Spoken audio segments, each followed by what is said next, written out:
कोई सोचता था बेटी और व्यापारी सुरक्षित होकर के रात में भी निकल सकते हैं। बेटी और व्यापारी की सुरक्षा के लिए खतरा जो बनता है उसका राम नाम सत्य भी करवा देते हैं। भारत बनेगा विश्व विजेता, योगी आदित्यनाथ के हाथों में होगी भारत की कमान। क्या सच में अखंड भारत बनने जा रहा है? क्या कहती है भविष्य मलिका की भविष्यवाणी? भविष्य मलिका की भविष्यवाणी का इशारा किस योग्य पुरुष पर है? चलिए जानने की कोशिश करते हैं। दोस्तों, सनातन की वीडियो YouTube चैनल को आपके सपोर्ट की आवश्यकता है। हमें सब्सक्राइब किए बिना मत जाइएगा और वीडियो को लाइक भी जरूर कर दीजिएगा। भारत का आखिरी राजा एक शक्तिशाली हिंदू राजा होगा, जो योगी पुरुष होगा और जिसकी कोई संतान नहीं होगी। उसमें विश्व का नेतृत्व करने की अद्भुत क्षमता होगी। वो धर्म के सहारे शांति स्थापित कर पाएगा। ये कोई मनगढ़ंत बात नहीं है, बल्कि ये भविष्यवाणी है। एक ऐसे भविष्यवक्ता की भविष्यवाणी जिसने अपने योग शक्ति के बल पर भारत के लिए यह भविष्यवाणी की थी। और ये तो कुछ नहीं, इस महान शख्स ने भारत के लिए कुछ ऐसी भविष्यवाणियां की हैं जिनके बारे में शायद आपने सोचा भी नहीं होगा।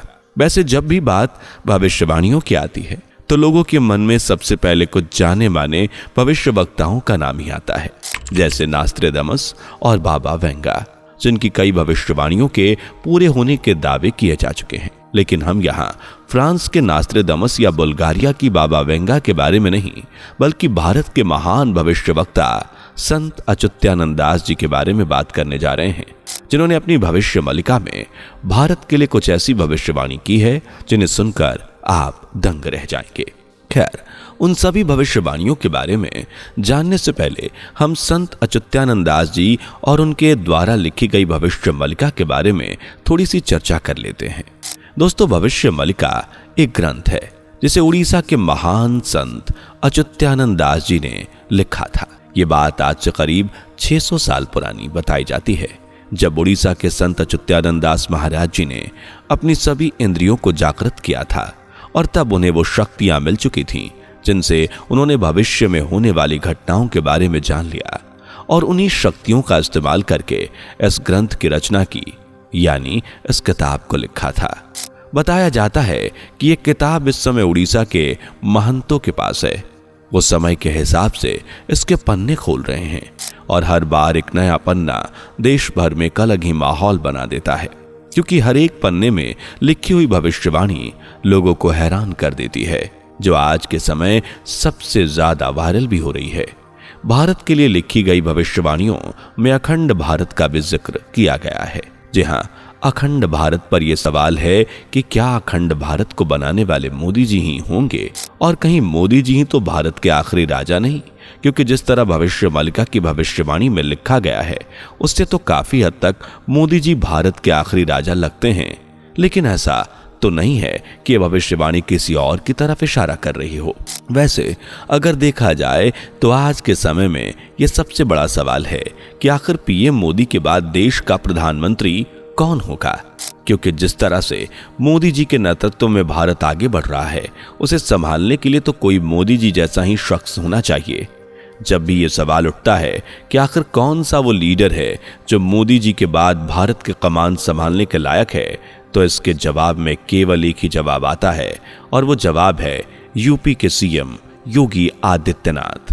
क्योंकि एक योगी आदित्यनाथ ही ऐसे शख्स हैं जिनमें मोदी जी की छवि नजर आती है।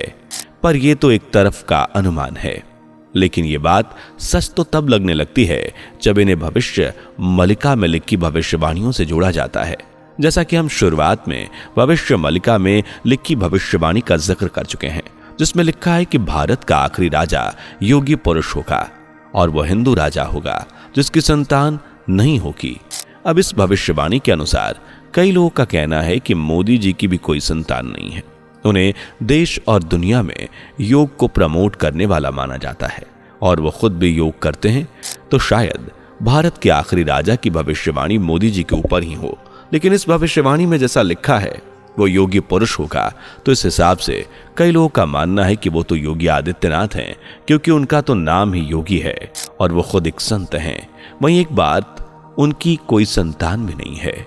और यही नहीं, योगी जी गुरु गोरखनाथ की योग परंपराओं से जुड़े हैं। अगर गौर फरमाया जाए तो दूसरी बार उत्तर प्रदेश का मुख्यमंत्री बनना और 5 बार सांसद बनना कोई आम बात नहीं है, और ये साफ संकेत है कि अगले पीएम तो योगी जी ही होंगे। साथ ही ये भी कहा जा रहा है कि हो सकता है बढ़ती उम्र के चलते शायद मोदी जी देश की कमान योगी आदित्यनाथ के हाथों में सौंप दें।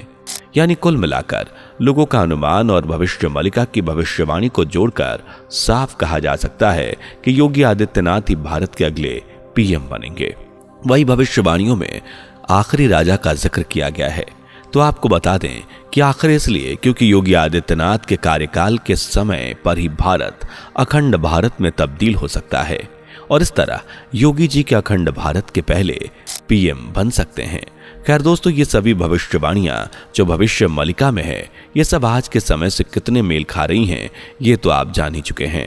तो चलिए अब हम इस भविष्य मलिका के बारे में और भी जानकारी देते हैं, लेकिन उससे पहले अगर आपने हमारी वीडियो को अभी तक लाइक नहीं किया तो जल्दी से लाइक कर दीजिए, और चैनल पर नए हैं तो सब्सक्राइब करना ना भूलें।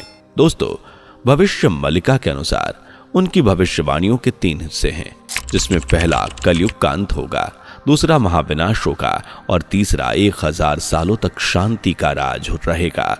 वहीं कुछ जानकारों का मानना है कि कलयुग का अंत तो हो चुका है, यानी अब महाविनाश की शुरुआत होगी। यही नहीं, आपको बता दें कि भविष्य मलिका के अनुसार ऐसे कई संकेत दिए गए हैं जो कलयुग के अंत की ओर और महाविनाश की ओर इशारा करते हैं। इन सभी संकेतों में एक संकेत पुरी के राजा गजपति महाराज के होने का भी है। इन सभी संकेतों के होने के बाद बड़ी संख्या में लोगों के मरने का सिलसिला शुरू होगा। आपको जानकर हैरानी होगी कि जानकारों का कहना है कि करीब 20 संकेत तो पूरे हो चुके हैं, जिसके बाद महामारी यानी कोविड की शुरुआत हुई, और ये तो हम सब जानते हैं कि कोविड में लाखों की तादाद में लोगों की जान भी गई। इन सब के अलावा दुनिया में तीसरे विश्व युद्ध के ऊपर भी भविष्यवाणी की गई है। यही नहीं, भविष्य मलिका के अनुसार तो इस जंग की नींव भी पड़ चुकी है। असल में रूस और यूक्रेन के जंग को तीसरे विश्व युद्ध की शुरुआत के रूप में देखा जा रहा है। इस भविष्यवाणी में बताया गया है कि दुनिया का तीसरा विश्व युद्ध 6 साल 6 महीने तक चलेगा। साथ ही भविष्य मलिका में तीसरे विश्व युद्ध में भारत की एंट्री के बारे में जिक्र किया गया है। भविष्यवाणी के अनुसार पहले इस बड़े युद्ध में भारत हिस्सा नहीं लेगा, और ये तो हर कोई जानता है कि भारत की पॉलिसी पहले वार करने के खिलाफ है, पर भविष्यवाणी के अनुसार भारत पर हमला किया जाएगा, और वो दुश्मन और कोई नहीं बल्कि चीन होगा, जो 13 मुस्लिम देशों के साथ मिलकर भारत पर हमला करेगा, और यहां से भारत की एंट्री होगी। ये आखिर के 13 महीने होंगे जब भारत युद्ध में शामिल होगा, और इस युद्ध में भारत ही विजय पाएगा। जी हां, ऐसा भविष्यवाणी का कहना है। इस बड़ी जंग के बाद भारत में मिलिट्री शासन लग जाएगा। न सिर्फ भारत में सभी दुश्मन जड़ से खत्म हो जाएंगे, साथ ही भारत का लैंड एरिया भी बढ़ जाएगा, और इसे ही हम अखंड भारत के रूप में देखते हैं। वहीं इस समय की बात करें तो कई भविष्यवाणियों के जानकारों के अनुसार कहा जा रहा है कि यह समय 2027 से 2028 के बीच हो सकता है, और शायद हो सकता है कि इस दौरान भारत की कमान योगी आदित्यनाथ के हाथों में हो। शायद यही वो समय हो जब भारत के पीएम की कुर्सी योगी आदित्यनाथ के पास हो। हाँ, इस बात में कोई शक नहीं कि योगी जी के पीएम बनने के लिए विरोध नहीं किया जाएगा। ये तो हम सब जानते हैं कि जब साल 2014 में मोदी जी को पीएम बनाया गया, तब उन्हें पीएम बनने से रोकने के लिए कई कोशिशें की गई थीं, लेकिन कोई नरेंद्र मोदी को रोक न सका। यहां तक कि 2019 में दूसरी बार भी फिर मोदी जी ने भारत की कमान को अपने हाथों में लिया। बिल्कुल इसी तरह 2017 में योगी जी सीएम बनने से कोई नहीं उन्हें रोक पाया।